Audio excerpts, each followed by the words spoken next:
ప్రార్థన. ఓం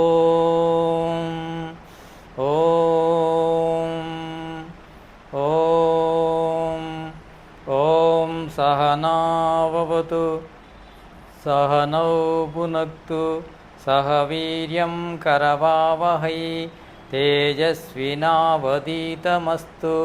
మా విద్విషావహై. ఓం శాంతి శాంతి శాంతి. నమస్తే. వేదాంత దర్శనము మనము 1వ అధ్యాయంలో ఉన్నాము, 3వ పాదములో. ఇప్పటి వరకు మనము ఈశ్వరుని యొక్క గుణాల గురించి చర్చించడం జరుగుతుంది. అందులో మనకు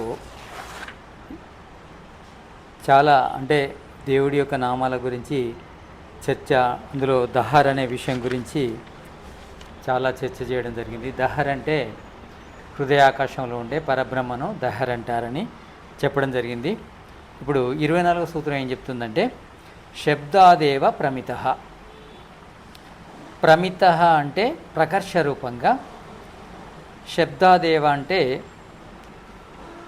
మనకు శబ్దము అంటే శబ్ద ప్రమాణము, అంటే వేదము, ఉపనిషత్తులు ఏం చెప్తున్నాయంటే అంగుష్ట మాత్ర పురుష, అంటే హృదయాకాశము అంగుష్ట మాత్రలో ఉంటుంది.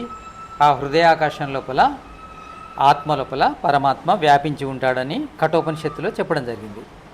అంటే జీవాత్మ స్మరణ చేయడానికి పరమాత్మకు, అంటే పరమాత్మ యొక్క స్మరణ జీవాత్మ చేయడానికి ఈ హృదయ ఆకాశమే ముఖ్యమైనది అనేది చెప్పడం జరిగింది. హృదయ ప్రదేశంలో మాత్రమే పరమాత్మ యొక్క ధ్యానము చేయడము సరి అయినది.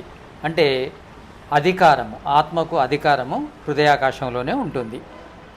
అక్కడే ఆత్మ, అక్కడే పరమాత్మ రెండు కూడా ఉంటాయి కనుక. 25వ సూత్రం ఏం చెప్తుందంటే,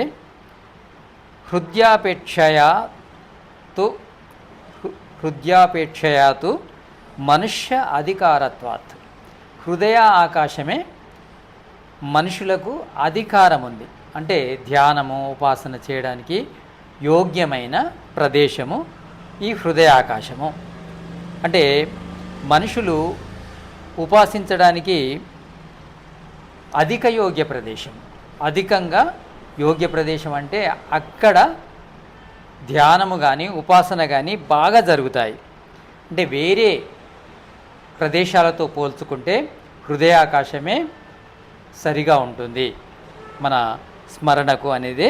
ఇక్కడ మనుషులకు అధికారము, పరమాత్మను తెలుసుకునే అధికారము అక్కడనే ఎక్కువ ఉంటుందని, హృదయ ప్రదేశం లోపల అనంత పరమాత్మ యొక్క ఉపాసన చేయడమే మనుషులకు ముఖ్యం. మనుషులు అంటే ఇక్కడ మనుష్య అధికారత్వత అంటే మనుషుల లోపల మనుషులు ఉంటారు, యోగులు ఉంటారు, దేవతలు ఉంటారు. అంటే మనిషి తాను ప్రయత్నం చేసి దైవత్వాన్ని, యోగత్వాన్ని, ఋషిత్వాన్ని పొందొచ్చు. వాళ్ళందరూ కూడా, అంటే అందరికీ కూడా, మనుష్య మాతృలందరికీ కూడా యోగ్య ప్రదేశము, అధికారం ఉన్న ప్రదేశము హృదయ ప్రదేశమని చెప్పడం జరిగింది. ఇక్కడ మనుష్యులకు అధికారం అని చెప్పడం జరిగింది. తర్వాత 26వ సూత్రం ఏం చెప్తుందంటే, తదుపరి అపి బాదరాయణ సంభవాత్. తదుపరి అపి బాదరాయణ సంభవాత్ అంటే బాదరాయణుడు ఏం చెప్తున్నాడంటే, బాదరాయణుడు అన్న వ్యాసుడు అన్న ఒకటే. బాదరాయణుడు ఏం చెప్తున్నాడంటే, పైన కూడా, అంటే హృదయం యొక్క పైన కూడా ఉపాసనకు యోగ్యత ఉంది. హృదయం అనేది ముఖ్యమైనది, ప్రధానమైంది. హృదయ ప్రదేశం అంటే హృదయ ప్రదేశం పైన కూడా యోగ్యత ఉంది మనం ఉపాసన చేయడానికి. అంటే ధారణ ధ్యానాలు చేయడానికి హృదయము ముఖ్యమైనది. లేదా హృదయ పై భాగంలో చేయాలి, అంటే కింది భాగంలో చేయకూడదు. అంటే మనము చక్రాల దృష్టిలో వస్తే, అష్టచక్రానవద్వారా దేవానాం పురేద్య తస్యాం హిరణ్మయ కోశా స్వర్గో జ్యోతిషావితా. ఈ మంత్రం ప్రకారము అష్టచక్రాలు అంటే మనకు మూలాధార చక్రము, స్వాదిష్టాన చక్రము, మణిపురక్ చక్రము, హృదయ్ అనాహత్ చక్రం. ఇక్కడ హృదయ్ అనాహత్ చక్రాలను హృదయ స్థానంగా మనం భావించవచ్చు. హృదయ అనాహత్ చక్రాల లోపల మనం ధ్యానం చేయడము సరైన పద్ధతి. ఒకవేళ కాకుంటే కింది ప్రదేశాల చెవుడు అంటే కింది ప్రదేశాలంటే మణిపురక్ చక్రం, స్వాదిష్టాన్, మూలాధార చక్రంలో అంటే బ్రహ్మ ఉపాసన చేయడం కంటే పై భాగాల లోపల, పై భాగాలు ఏముంటాయి, హృదయ అనాహత్ తర్వాత విశుద్ధ చక్రం ఉంటుంది, ఇక్కడ ఆజ్ఞా చక్రం ఉంటుంది, పైన సహస్రార చక్రం ఉంటుంది. అంటే పై భాగాల్లో చేయొచ్చు అని చెప్పాడు బాదరాయణుడు. అంటే విశుద్ధ చక్రంలో కానీ, కంఠం లోపల కానీ, తర్వాత ఆజ్ఞా చక్రం అంటే కనుబొమ్మల మధ్య కానీ, సహస్రార చక్రం అంటే ఈ మూర్ధ భాగంలో కానీ మనము ధ్యానం చేయొచ్చు అనేది ఇక్కడ చెప్పడం జరిగింది. దీన్ని కొంతమంది తదుపరియపి అంటే మానవుల కంటే గొప్ప వాళ్ళైన దేవతలు, ఋషులు కూడా ఇదే విధంగా ఉపాసించాలని కూడా భాషణ చేయడం జరిగింది. కానీ ఇక్కడ చెప్పిన విషయం ఏంటంటే హృదయ పై భాగంలో కూడా మనము ఉపాసన చేయొచ్చు అనేదే ఇక్కడ ఈ సూత్రం యొక్క అభిప్రాయం. తర్వాత 27వ సూత్రం చెప్తుంది, విరోధ కర్మణితి చేత్ నా అనేక ప్రతిపత్తి దర్శనాత్. విరోధ కర్మణితి చేత్ నా అనేక ప్రతిపత్తి దర్శనాత్. భిన్న ప్రదేశంలో కూడా పరమాత్మను ఉపాసన చేయవచ్చు. అంటే ఇక్కడ కేవలం హృదయ ప్రదేశమే అని కాదు, భిన్న భిన్న ప్రదేశం. పరమేశ్వరుడు సర్వవ్యాపకుడు అయినప్పుడు మనము పరమేశ్వరుని ఎక్కడైనా ఉపాసించవచ్చు. కానీ హృదయ ప్రదేశాన్ని ప్రత్యేకంగా ఎందుకు చెప్పడం జరిగిందంటే హృదయ ప్రదేశం అనేది ఆత్మ పరమాత్మ కలిసి ఉన్న చోట, అక్కడ చేస్తే మంచిదని చెప్పడం జరిగింది. కానీ ఇంకెక్కడ చేయొద్దని కాదు. మనకు పరమాత్మలో అనేక గుణకర్మ స్వభావాలు ఉన్నాయి కనుక అతడు అన్ని ప్రదేశాల్లో ఉన్నాడు కనుక అనేక నామాలతో ఉపాసించవచ్చు, అనేక ప్రదేశాల్లో కూడా ఉపాసించవచ్చని శాస్త్రం చెప్తుంది. మనము ఇప్పుడు సంధ్యావందనం లోపల మనస పరిక్రమ మంత్రం లోపల ఓం ప్రాచీదిగగ్నిరధిపతి రసితో రక్షితాదిత్య ఇషవాహని తూర్పు దిక్కుకు అంటే తూర్పు దిక్కున అగ్ని అధిపతి అని అక్కడ కూడా మనము ఉపాసన చేస్తాము.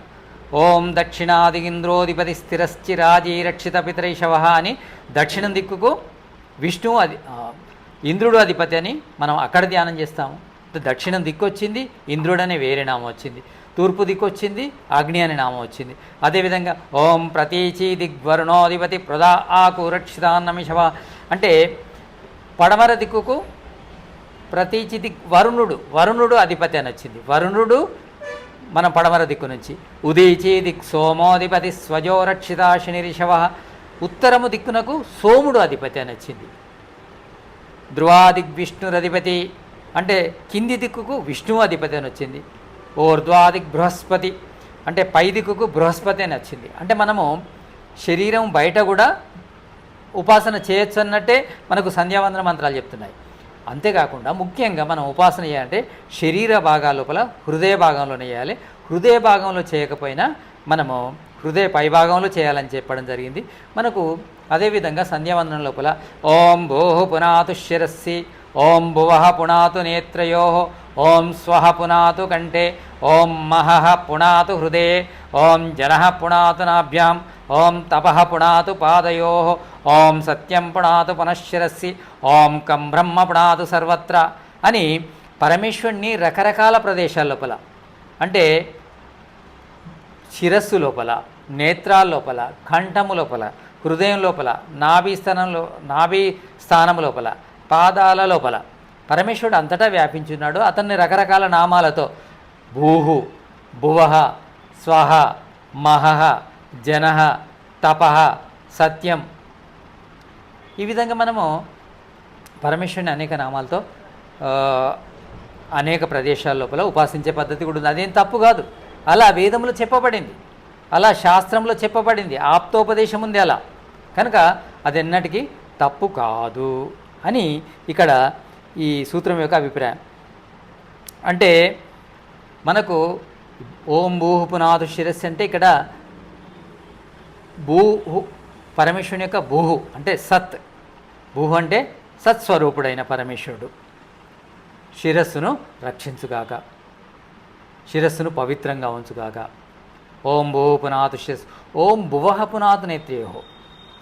చిత్స్వరూపుడైన బ్రహ్మచేతన స్వరూపుడైన ఆ పరమేశ్వరుడు మా నేత్రాలను శుద్ధిగా ఉంచుగాక. ఓం స్వహ పునాతు కంటే సుఖస్వరూపుడైన ఆ పరమేశ్వరుడు మా కంఠాన్ని శుద్ధిగా ఉంచుగాక. ఓం మహః పునాతు హృదయే. ఆ బ్రహ్మ స్వరూపుడైన ఆ పరమేశ్వరుడు, బ్రహ్మచేతనుడైన ఆ పరమేశ్వరుడు మా హృదయాన్ని శుద్ధిగా ఉంచాలని. ఓం జనః పునాతు నాభ్యాం. అంటే సృష్టికర్త అయిన ఆ పరమేశ్వరుడు, ఈ జగత్తును నిర్మించిన, అంటే సృష్టి స్థితి లయకారుడైన ఆ పరమేశ్వరుడు మా నాభిని శుద్ధిగా ఉంచుగాక. ఓం తపః పునాతు పాదయోహో. అంటే తేజస్వరూపుడైన ఆ పరమేశ్వరుడు మా పాదాలను శుద్ధిగా ఉంచుగాక. అంటే మేము మంచి నడక నడుదుముగాక. ఓం సత్యం పునాతు పునశ్శిరసి. సత్యం అవినాశి అయిన ఆ పరమాత్మ మా శిరస్సును మరీ మరీ శుద్ధిగా ఉంచాలి. మా ఆలోచనలు, మా విచారాలు ఎప్పుడు కూడా శుద్ధిగా ఉండాలని. ఓం కంబ్రహ్మ పునా సర్వత్ర. సర్వవ్యాపకుడైన పరమేశ్వరుడు మా శరీరాన్ని అంతా కూడా పరిశుద్ధంగా ఉంచాలి. అంటే మా శరీరంతో అన్ని మంచి కర్మలు వేయాలి, మా ప్రవృత్తి అంతా శుద్ధిగా ఉండాలనేది మనకు వేదమంత్రాలు వచ్చాయి. దీన్ని బట్టి పరమేశ్వరుని అనేక రకాలుగా అనేక నామాలతో ఉపాసించవచ్చు.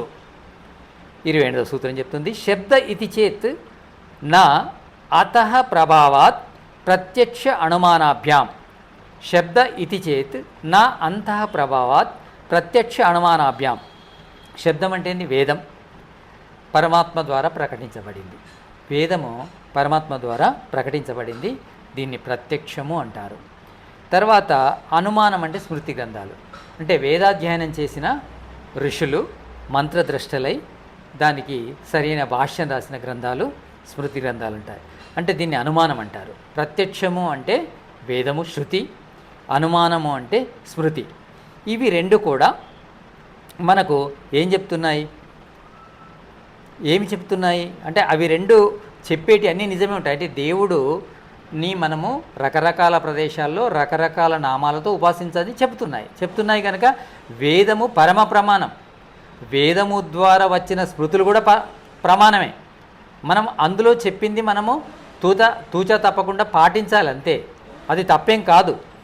ఎందుకంటే ఈ ఋగ్యాజ యజ్సామ అథర్వ వేదాలు పరమేశ్వరుడు ప్రకటించాడు. సృష్టి ప్రారంభం లోపల అగ్ని, వాయు, ఆదిత్య, అంగీరస వీళ్ళ హృదయం లోపల ఋగ్వేదము, యజుర్వేదము, సామ, అథర్వ వేదాలను ప్రకటించాడు. పరమేశ్వరుడు ప్రకటించాడు కనుక అందులో ఏమాత్రము తప్పు ఉండదు.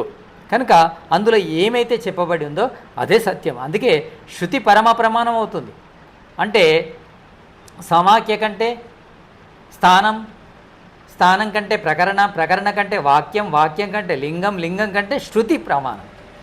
ఎందుకంటే శృతిలో అబద్ధం అనేది ఉండదు. కనుక మనం శృతిని నమ్మాలి. అంటే వేదంలో వేదాల ద్వారా మనకు చెప్పబడ్డ ప్రతి విషయం కూడా ప్రమాణమే. అయితే వేదము ప్రమాణమే కానీ వేదానికి విరుద్ధంగా లేని స్మృతులు కానీ విరుద్ధంగా లేని ఇతర గ్రంథ వచనాలు కూడా ప్రమాణమే. ఏదైనా చెబితే ఇది వేదంలో ఉందా అని అడగవలసిన అవసరం లేదు. ఇది మూర్ఖత్వం అవుతుంది. ఏ వేదంలో ఉంది, ఏ అధ్యాయంలో ఉంది, ఏ మంత్రంలో ఉంది, ఇలా ప్రమాణం అడిగితే ప్రతిదానికి వేదం లోపల ప్రమాణం దొరకదు. మనము ప్రమాణాన్ని దేన్ని తీసుకుంటాము? వేదానికి విరుద్ధం కానిది ప్రతిది కూడా ప్రమాణమే. అంటే స్మృతి గ్రంథాలు కావచ్చు, ఇతర గ్రంథాల్లో కానీ వేదానికి విరుద్ధంగా లేకుంటే సరిపోతుంది. వేదానికి విరుద్ధంగా లేని ప్రతి విషయం కూడా ప్రమాణమే. కనుక వేద ప్రమాణం అడగవలసిన అవసరం లేదు. వేదంలో కొన్ని దొరకకపోవచ్చు.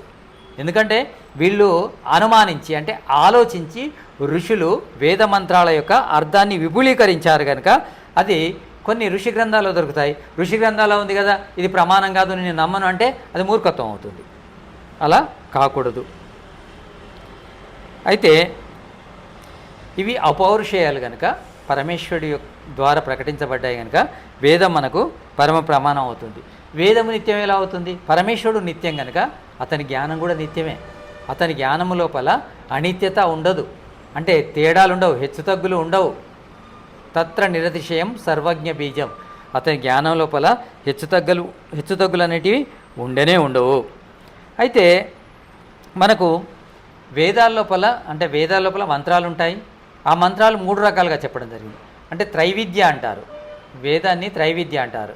3 రకాల విద్య ఉంది అని అంటారు. అంతేకాకుండా 3 రకాల విద్య అంటే జ్ఞాన కర్మ ఉపాసన అవుతుంది. ఇక వేద మంత్రాలను బట్టి కూడా వేదము 3 రకాలు, 4 వేదాల లోపల కూడా 3 రకాల మంత్రాలు ఉండొచ్చు.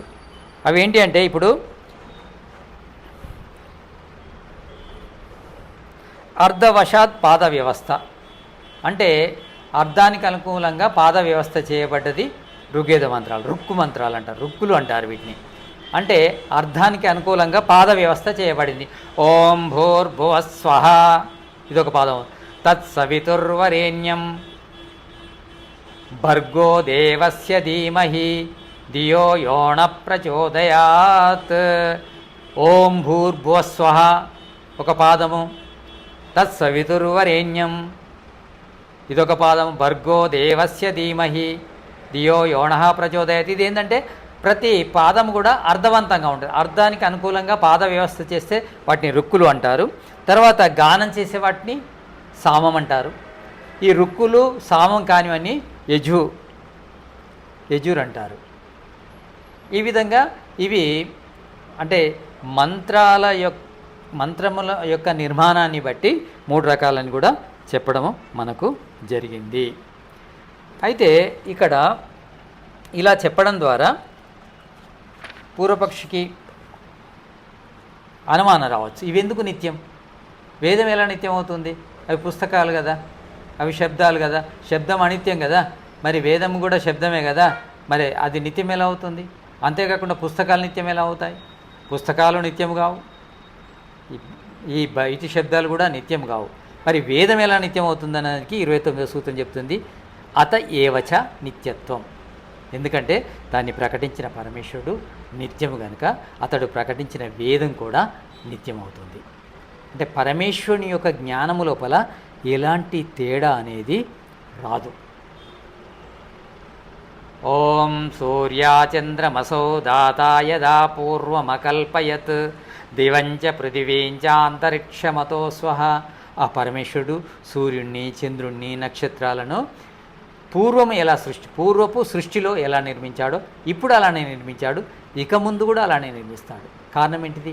అతని జ్ఞానము లోపల ఎలాంటి మార్పు అనేది రాదు కనుక నిర్మాణంలో కూడా మార్పు రాదు అనే మనకు చెప్పడం జరిగింది.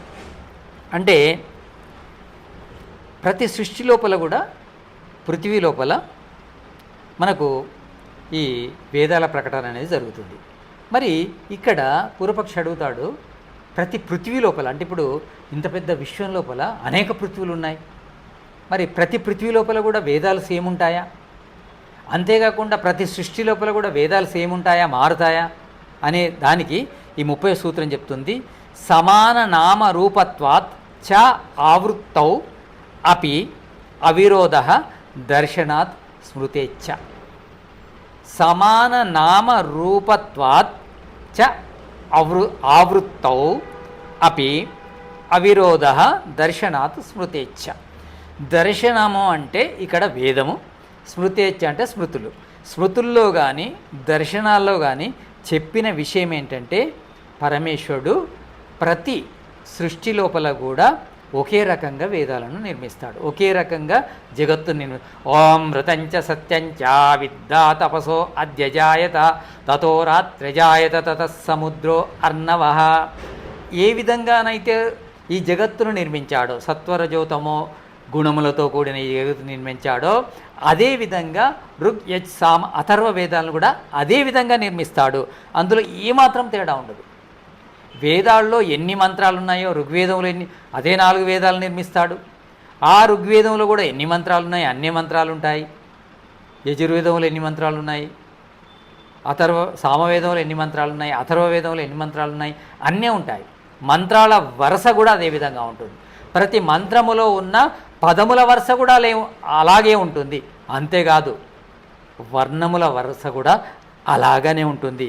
వర్ణానుక్రమం అంటారు.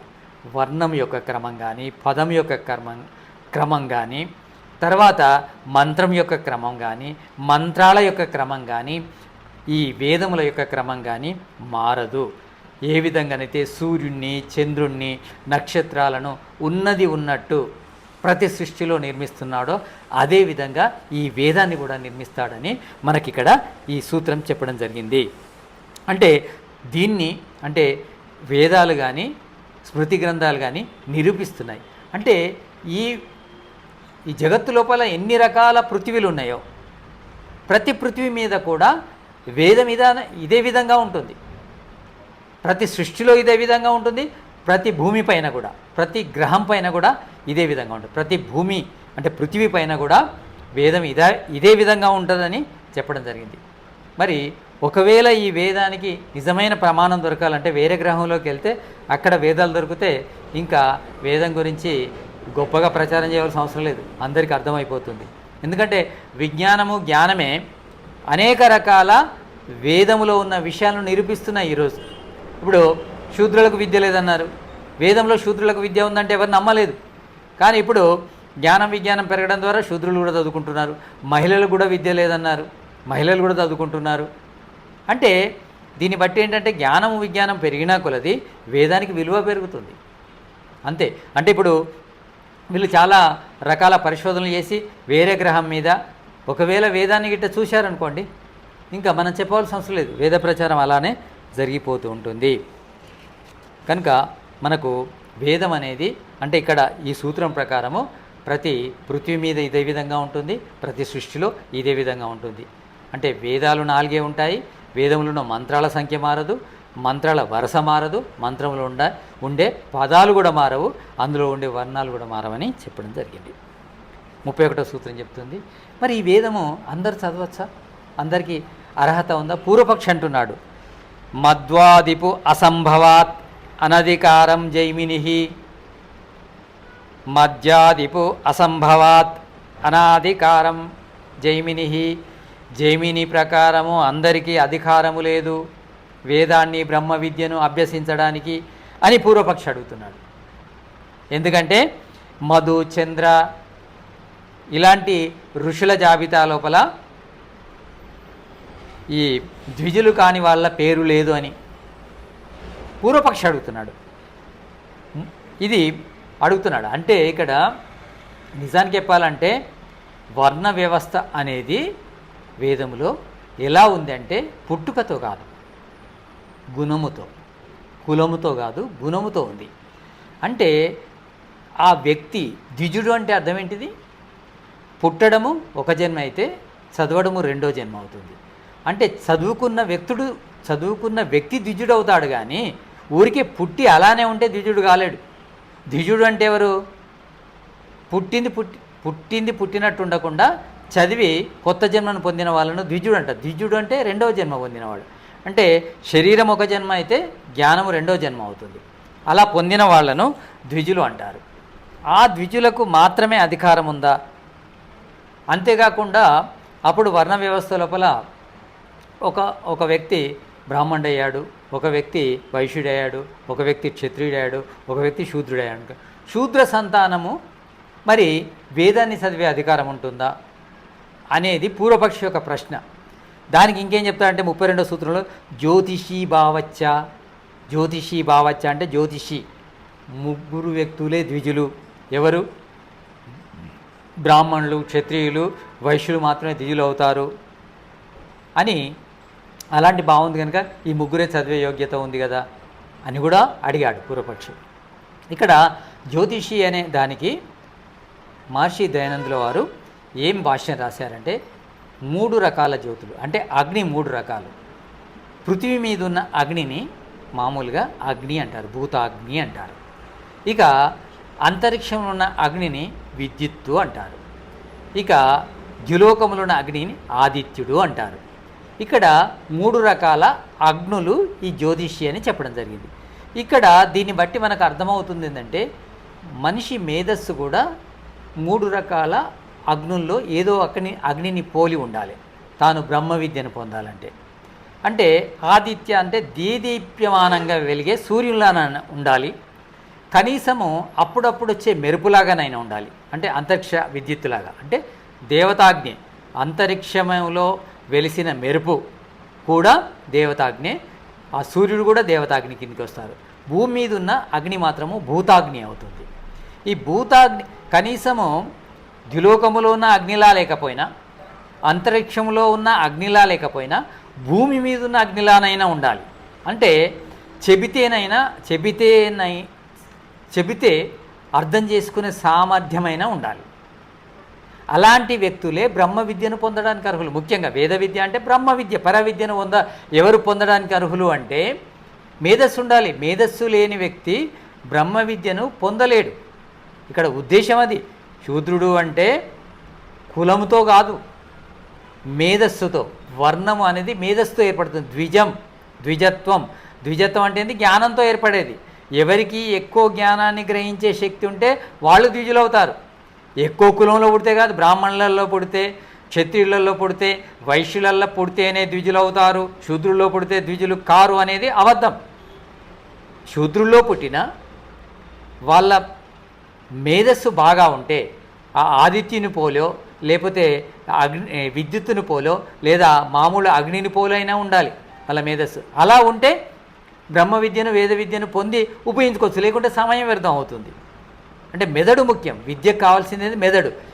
మెదడు యొక్క స్థితిని బట్టే వాళ్ళు ద్విజులు కాదా అనేది నిర్ణయించడం జరిగింది. కానీ ఇక్కడ పూర్వపక్షి ఏంటంటే కుల వ్యవస్థను, వర్ణ వ్యవస్థను పుట్టుకతో అంగీకరిస్తున్నట్టు మాట్లాడుతున్నాడు. అందులో జైమిని తీసుకొని, జైమినిలా అన్నాడు. జైమిని ఎవరు? జైమిని వ్యాసుని శిష్యుడు.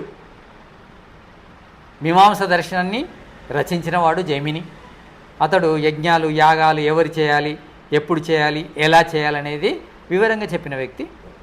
కానీ నిజానికి వేదం ప్రకారము, అంటే శాస్త్రాల ప్రకారము అందరికీ అర్హత ఉంది. కానీ ఉదాహరణకి ఇప్పుడు డాక్టర్ చదవాలనుకోండి, డాక్టర్ చదివే వ్యక్తికి ఆ సున్నితత్వం లేదనుకోండి, అతడు అంటే మనుషులకు నష్టమే చేస్తాడు. అంటే డాక్టర్ చదివే యోగ్యత ఆ మేధస్సుకు ఉండాలి. ఉన్నప్పుడే చదివితే అతని వల్ల, అంటే వైద్యము ఇంట్లో చేసుకోవడమో సరిపోతుంది. కానీ సార్వజనికంగా చేయాలంటే ఏదైనా ఒక పనిని, వైద్యాన్ని సార్వజనికంగా చేద్దాం అనుకున్నాం అనుకోండి, కానీ మనకు యోగ్యత ఉండాలి. యోగ్యత లేని వ్యక్తి వైద్యుడు అయ్యాడు అనుకోండి, ప్రాణాలకు ముప్పు ఉంటుంది. కనుక యోగ్యత గల వారికే అలాంటి విద్యలు నేర్పేది. ఇప్పుడైనా అంతే కదా. ఇప్పుడు పైలట్ కావాలనుకోండి, పైలట్ కావడానికి కావాల్సిన అర్హత లేకపోతే ఫ్లైట్లు కూలిపోతాయి. అవన్నీ మనం చూస్తుంటాం. ఒక సైంటిస్ట్ కావాలంటే కూడా అలాంటి ఆలోచన శక్తి కావాలి. ఇంతెందుకు 10th తర్వాత బైపీసా, ఎంపీసా తీసుకోవాలంటే అలాంటి నాలెడ్జ్ ఉన్న వాళ్ళు తీసుకుంటేనే అందులోపల మళ్ళీ ఎంసెట్ రాసి, లేకపోతే నీట్ రాసి వాళ్ళు డాక్టర్లు, ఇంజనీర్లు కాగలరు. కానీ అర్హత లేని వాళ్ళు ఏం చేయాలి? ఏదో ఆర్ట్స్ తీసుకోవాల్సి వస్తుంది. అంటే మన మెదడు యొక్క స్తోమతను బట్టి, మెదడు స్తోమత తక్కువ ఉంది కానీ విశ్వాసం ఎక్కువ ఉందనుకోండి, కష్టపడి పైకి రావచ్చు.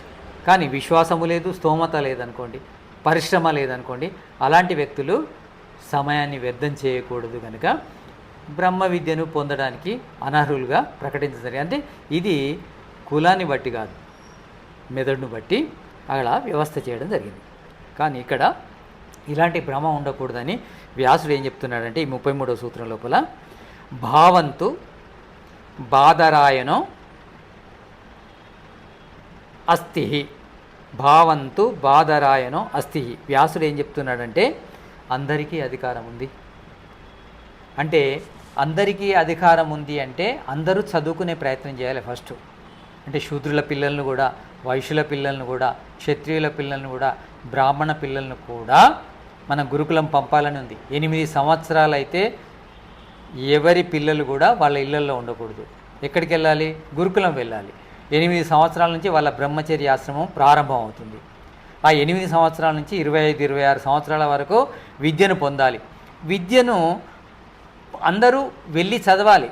కానీ అందులో ఎంతమంది యోగ్యతను పొందుతారో అనేది వాళ్ళ యొక్క మేధస్సును బట్టి ఉంటుంది. దాన్ని బట్టి గురుకుల ఆచార్యులు వాళ్లకు వర్ణాన్ని నిర్ణయిస్తారు. ఎలాంటి పని అంటే వాళ్ళ ఆసక్తిని బట్టి, అర్హతను బట్టి వర్ణము, వృత్తి అనేది నిర్ణయం అవుతుంది.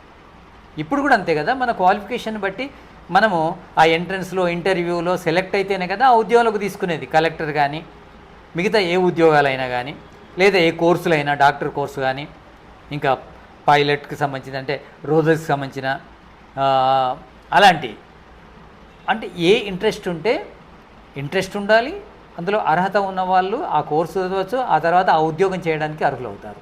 అదే విధంగా ఉండేది అప్పుడు కూడా. ఇక్కడ మనకు ఇక్కడ ఈ వ్యాసుడు ఏం చెప్తున్నాడంటే అందరూ అర్హులే. దానికి యజుర్వేద మంత్రం కూడా చెప్పడం జరిగింది. యదే మాం వాచాం కళ్యాణిం అవదాని జనేభ్య బ్రహ్మరాజన్యభ్యాం శూద్రాయ చ ఆర్యాయ చ స్వయాయ చ అరణాయ చ. అంటే యదే మాం వాచాం కళ్యాణిం అవదాని జనేభ్య, జనులందరి కోసం వేదాన్ని రచించాను పరమేశ్వరుడు చెప్తున్నాడు యజుర్వేదం లోపల. బ్రహ్మరాజన్యభ్యాం, బ్రాహ్మణుల కోసము, క్షత్రియుల కోసము, శూద్రుల కోసము, ఆర్యాయ చ వైశ్యుల కోసము, స్వయాయ చ అరణాయ చ అందరి కోసం, మానవ మాతృలందరి కోసం వేదాన్ని రచించానని భగవంతుడు చెప్తున్నాడు. అంటే అందరూ చదవాలి. యోగ్యత ఉన్నవాళ్ళు బ్రహ్మ విద్యను వేద విద్యను ఎరిగి ఆ వర్ణాన్ని స్వీకరించి అప్రచారం చేయగలరు, ఆ వృత్తి చేయగలరు.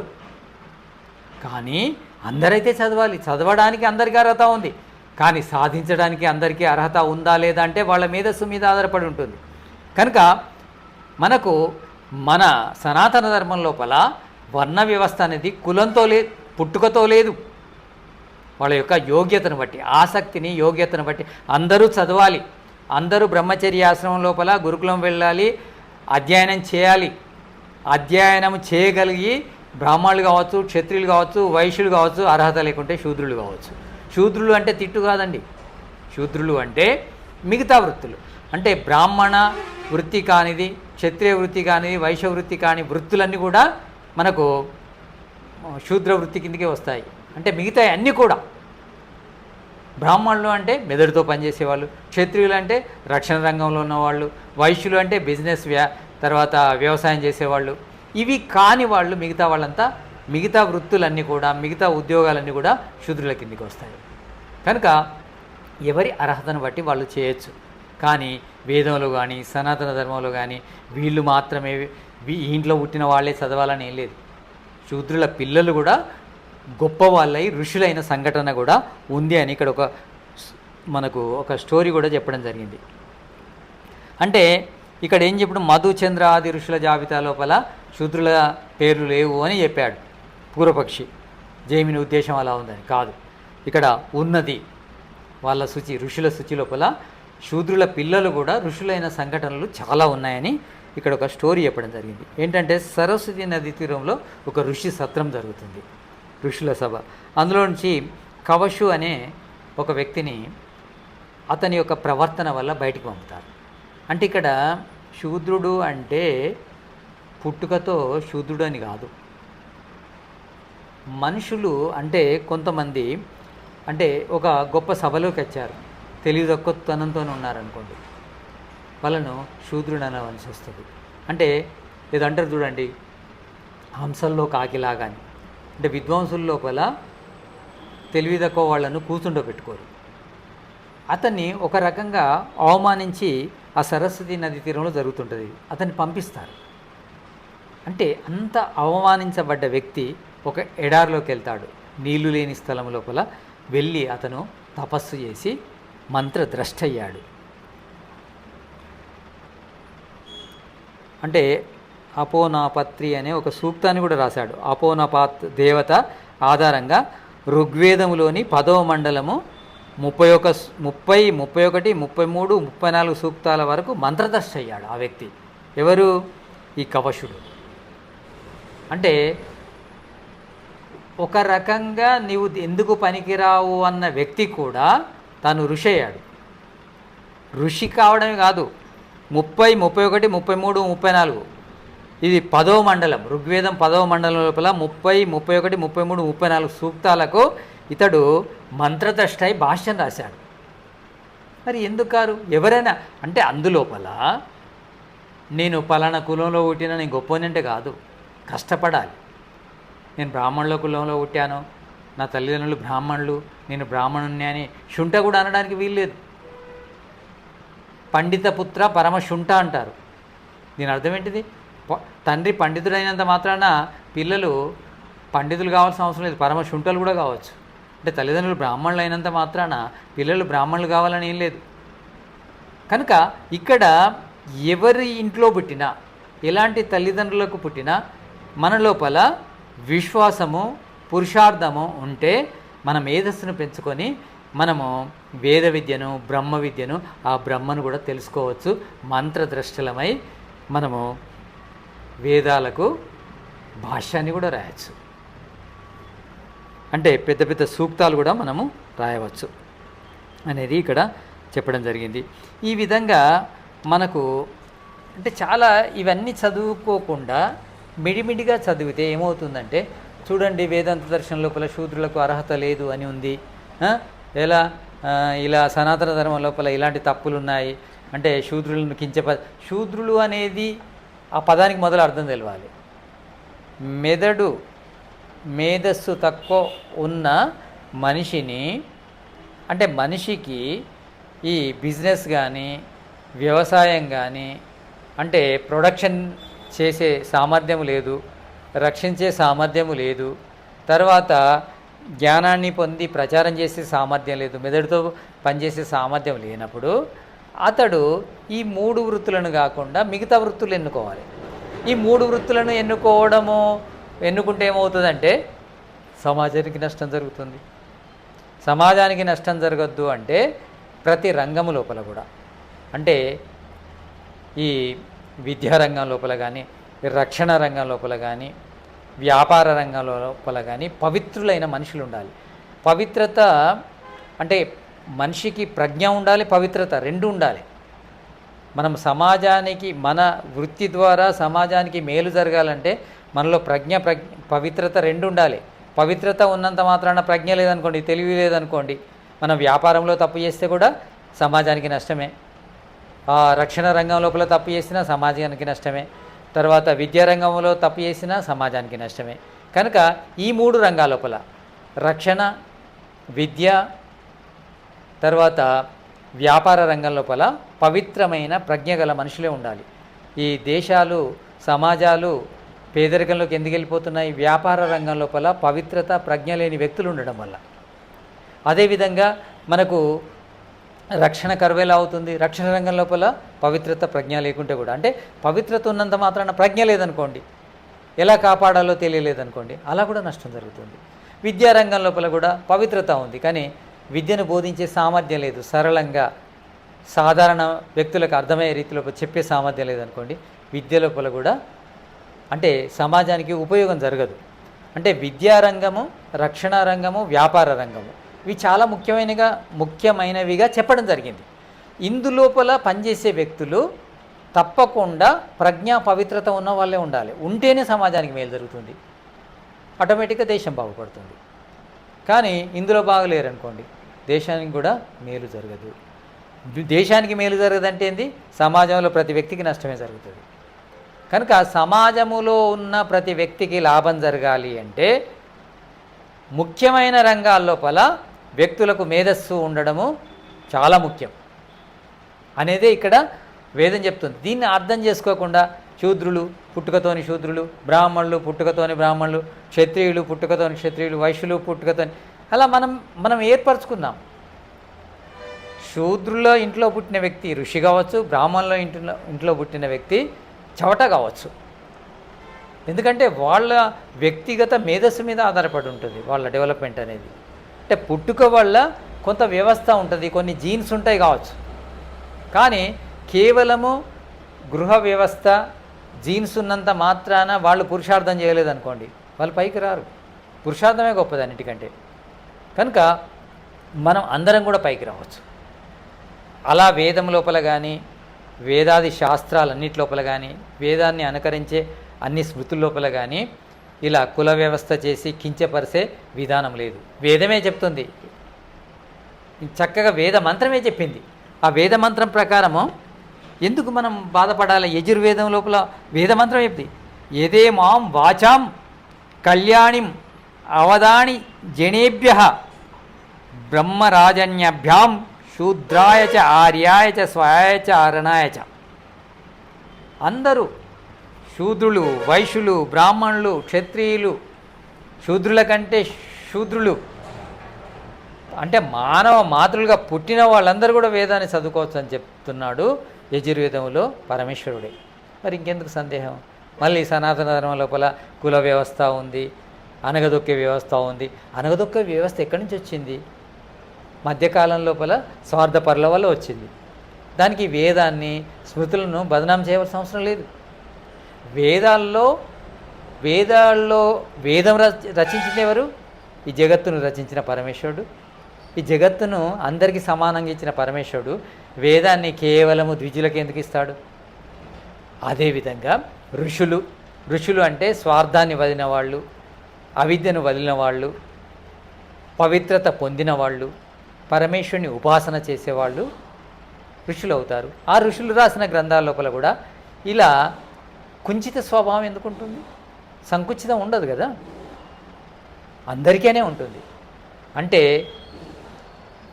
స్మృతులు కానీ శృతులు కానీ ఎప్పుడు కూడా మనుషులను కించపరచవు, అందరినీ సమానంగా అభివృద్ధి కావాలని చెప్తాయి.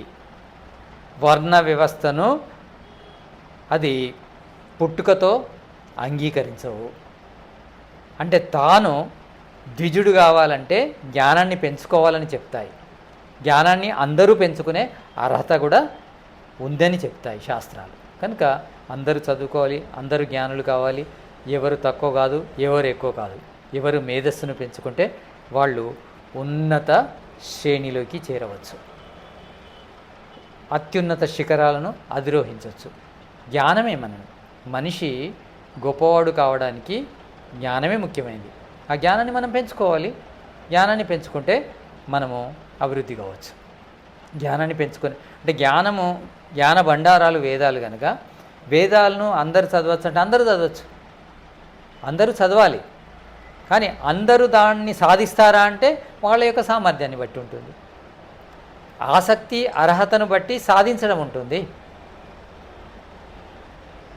కానీ అందరూ చదువుకోవచ్చు, వేదాన్ని అందరూ చదవచ్చు, బ్రహ్మ విద్యను అందరూ తెలుసుకోవచ్చు, బ్రహ్మను అందరూ పొందవచ్చు. అందరూ అర్హులే.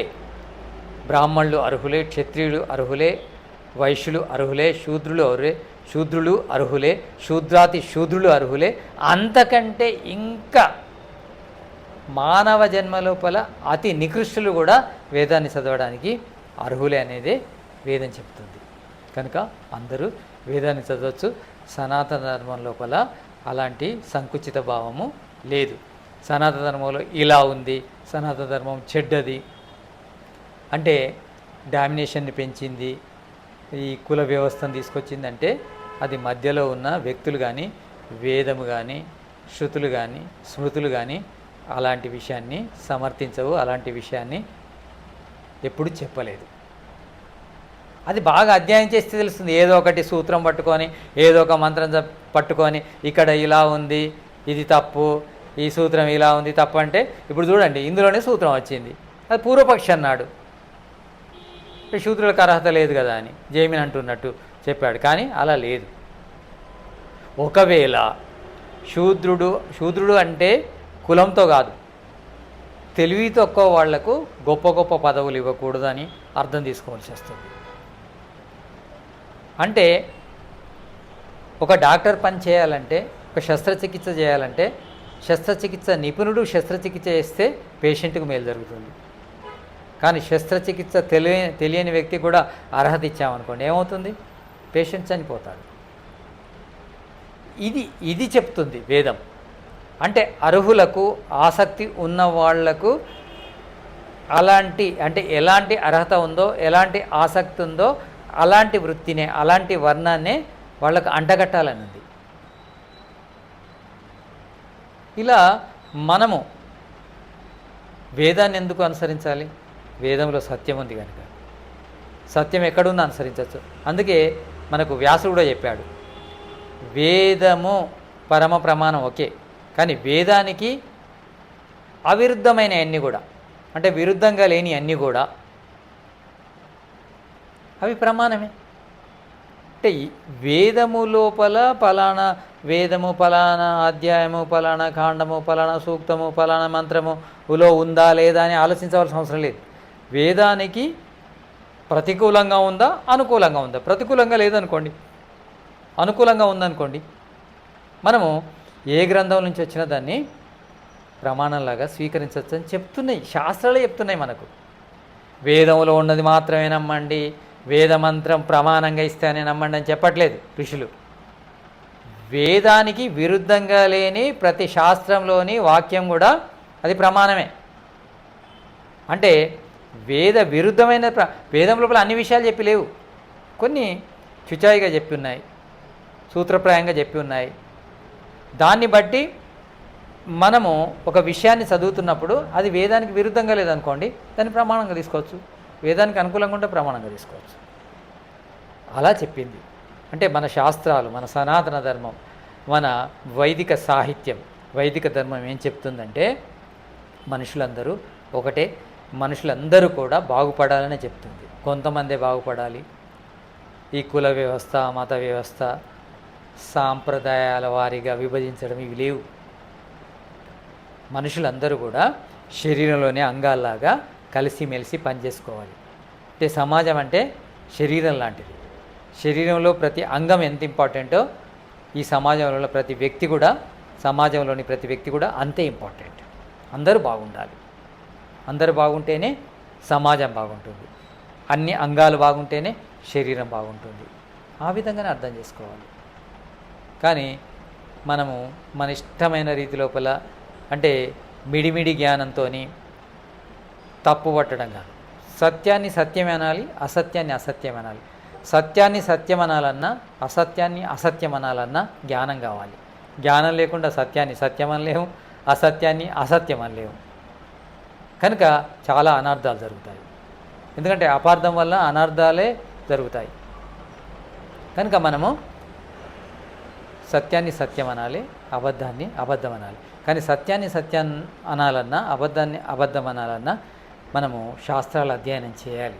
మిడిమిడి జ్ఞానము of knowledge is most dangerous.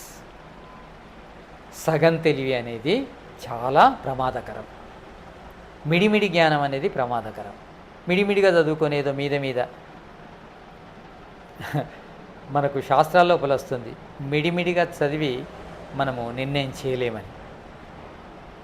తేనెటీగలాగా ప్రతి శాస్త్రం యొక్క సారాన్ని తెలుసుకుంటేనే మనం మాట్లాడే మాటలు తేనె పలుకులు అవుతాయి, అంటే సత్యమైన పలుకులు అవుతాయి. అవి ఆరోగ్యకరంగా ఉంటాయి. తేనె ఎంత ఆరోగ్యకరమో సర్వశాస్త్రాల సారాన్ని తెలుసుకున్న వ్యక్తి యొక్క మాటలు కూడా సమాజానికి అంత ఆరోగ్యకరం.